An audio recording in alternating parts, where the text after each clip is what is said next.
Hey, how's it going? Welcome back to another Hardcore Iron Man progress video.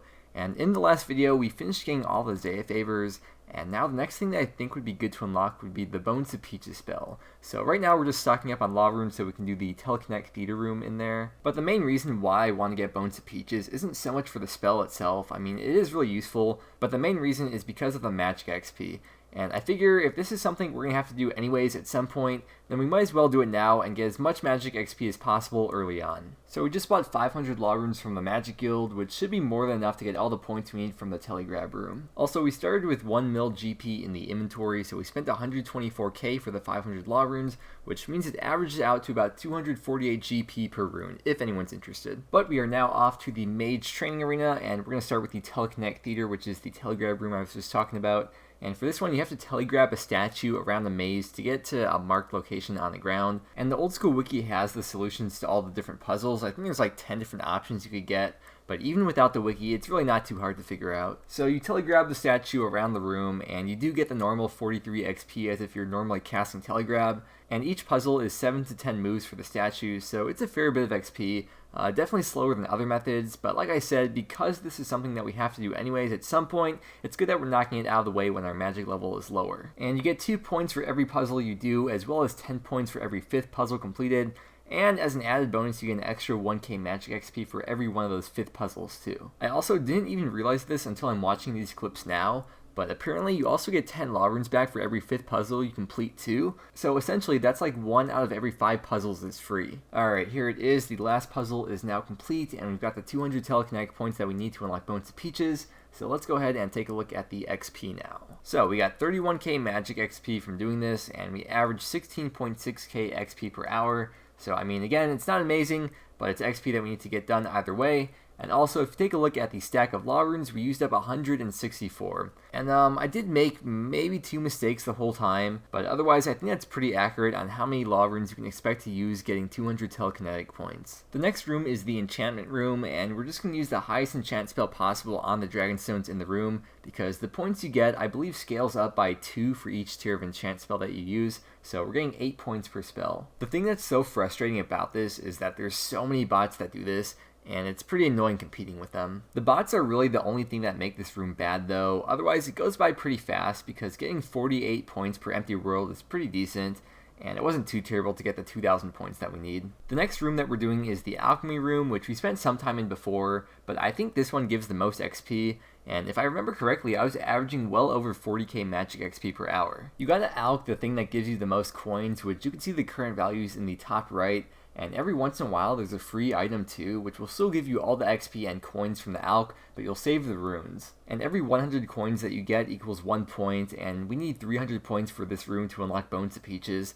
And it's always awesome building up a lot of coins because you get these huge XP drops here, which is where a big chunk of the XP comes from. Oh, and look, we got 73 magic. Haha, the Bodhi number. Haha, 73. Haha.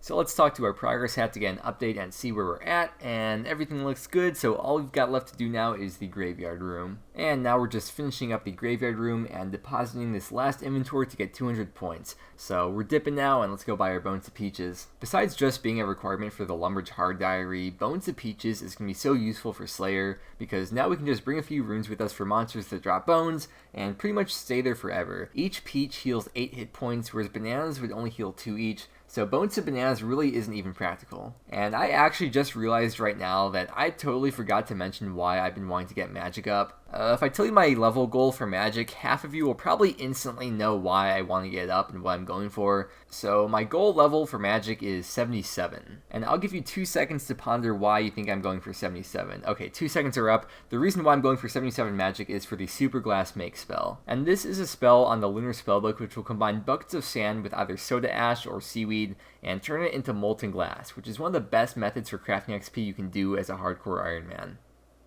by the way. And this is kind of one of those things that no one would really ever do unless they're an Iron Man, because it's something that you don't normally think about as a main account. Also, I was just making some hunter kits while I was talking to the Twitch chat thinking about what to do next to train magic, and I don't think I've mentioned this in videos before, but I've had this issue with the bank on this account being perpetually full. So I'm like always clearing out like 2 items at a time to make room for whatever activity I'm doing. And I don't know if it's an Iron Man thing or just me, but I just can't bring myself to get rid of a lot of items because I feel like I'll need them for a quest or diary or clue scroll, and it just really builds up, and I don't know, maybe I need help. Maybe I need to be on one of those reality TV shows about hoarders. So obviously the Hunter Kit spell wasn't the most ideal thing to be doing, but it's pretty cheap, and it was averaging like 34k magic XP per hour, which you'll see in just a second here. But I wasn't here for long at all. This was just more something that I was doing in between magic training while I was figuring out what to do next. And I figured the next best thing to be doing after this was to be bursting Dust Devils. So we are going to head over there, not today, but in the next Hardcore Progress video, and we'll see how fast those magic levels fly by. But once we get 77 magic, I was thinking of making a guide on training crafting with the charter ships for Iron Men,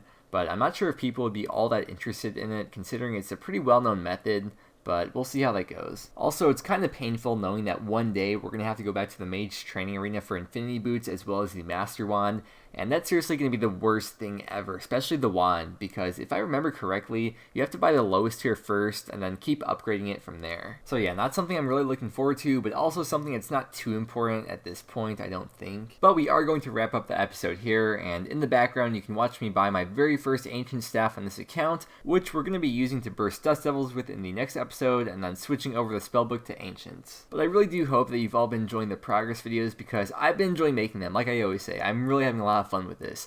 Also, I do stream on Twitch here and there, so I'll put a shameless self-plug up on screen now and in the description in case you want to check it out. When I do stream, I usually start pretty late at night for me, like 9 or 10 p.m. Pacific Standard Time. But yeah, please feel free if you want to come by and say hi. But for real now, that's all I have to say. You guys are all awesome. Thank you so much for watching. I hope you all have a great day, and I will see you again tomorrow.